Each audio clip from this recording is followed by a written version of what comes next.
Are you wondering why you just can't seem to get over a narcissist? Let's get into it.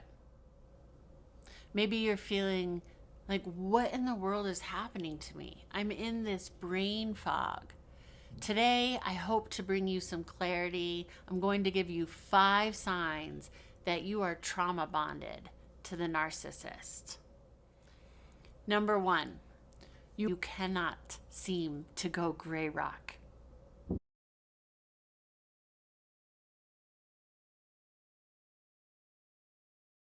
You know you're trauma bonded if you cannot seem to go gray rock.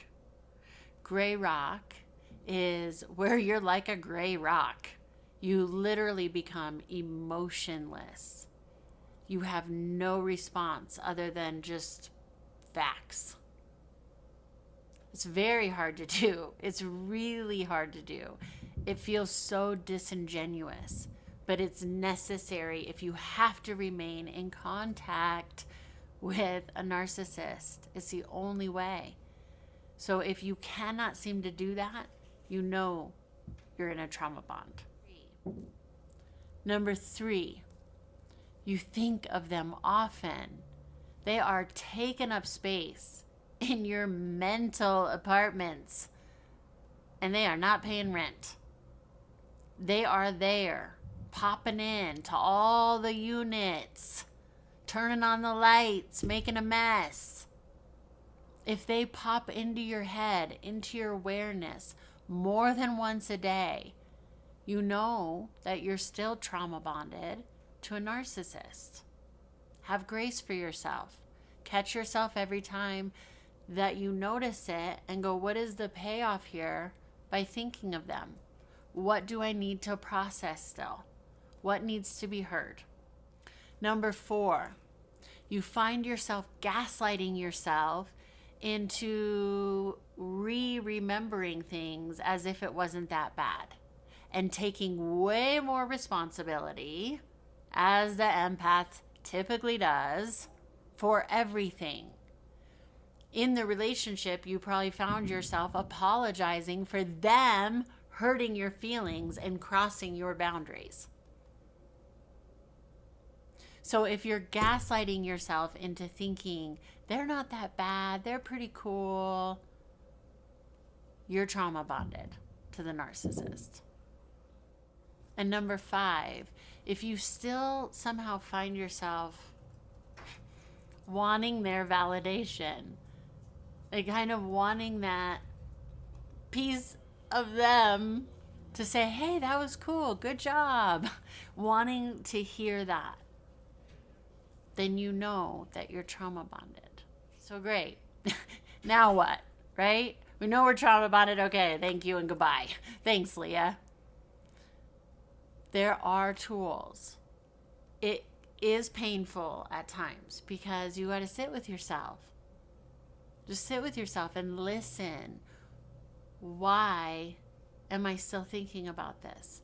What do I need to process? What is the payoff? I'm believing into a fantasy. I need to remember the truth, the actual facts of what happened and how this person made me feel. Now, yes, nobody can make you feel any which way. So to release that a bit, think of it like an allergic reaction. If you have allergies, it's just a reaction to that thing.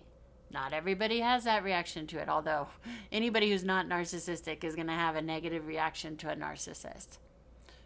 But if you think of the narcissist like a food that you're really allergic to, but you love that food, you have to remind yourself, okay, I love it. Maybe it tastes sweet, but every single time I eat it, I'm inflamed. I feel sick. It's going to hurt me. So you have to rewire your brain and remember the truth. I get sick every time I'm around them. It hurts. I put my life in danger. I put everything in danger? What is the payoff in thinking about this? What needs to be healed? And just really be with yourself in meditation, journaling, just sitting. And joining communities like this. There really is power.